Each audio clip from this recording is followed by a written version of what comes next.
Hello everyone, how are you? তো আজকের তোমরা জানো এখন মনসুন সেশন চলছে। তো পার্লামেন্টে 3টে বিল পাস হয়েছে। তো সেখানে বলতে পারো আজকের শিরোনাম এরমই হতে পারে, রেয়াত পাবে না প্রধানমন্ত্রী থেকে মুখ্যমন্ত্রী, গ্রেপ্তার হলে হারাবেন পদ। তো দেখো, আজকে একটা খুব গুরুত্বপূর্ণ সাংবিধানিক পরিবর্তন করা মানে বিল ইন্ট্রোডিউস করা হয়েছে। তো এখন যৌথ অধিবেশনে গেছে।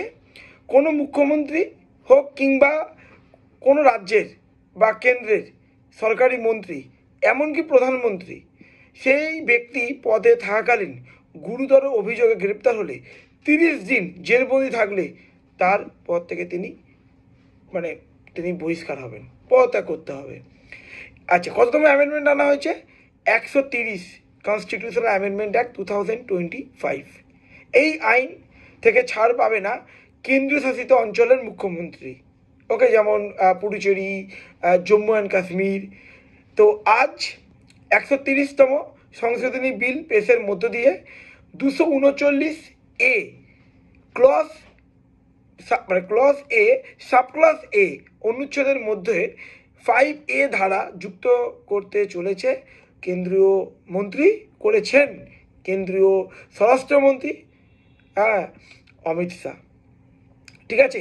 তো দেখো, যেটুকুনি আমরা পিআইবি থেকে যে আপডেটগুলো পাচ্ছি, এখানে যেটা বলছে, এই বিলের মূল উদ্দেশ্য হলো গুরুত্বপূর্ণ সাংবিধানিক পদাধিকারী যেমন প্রধানমন্ত্রী, মুখ্যমন্ত্রী এবং কেন্দ্র ও রাজ্য সরকারের মন্ত্রীরা গ্রেপ্তার ও হেফাজতে থাকার সময় সরকার পরিচালনা করতে পারবেন না সেটাকে নিশ্চিত করা। যেমন দিল্লির আগে ইতিহাস আছে, এবং তোমরা জানো এটা খুব গুরুত্বপূর্ণ।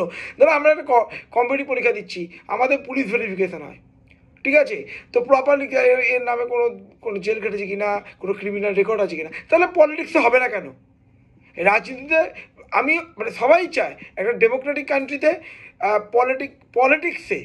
পলিটিক্সে ক্রিমিনালাইজেশন কমাতে, ক্রিমিনালরা রাজনীতি থাকবে না, তাহলে কিন্তু দেশ এগোতে পারবে। খুব ভালো পদক্ষেপ। হ্যাঁ, এটা অবশ্যই যদি না মিস ইউজ হয়।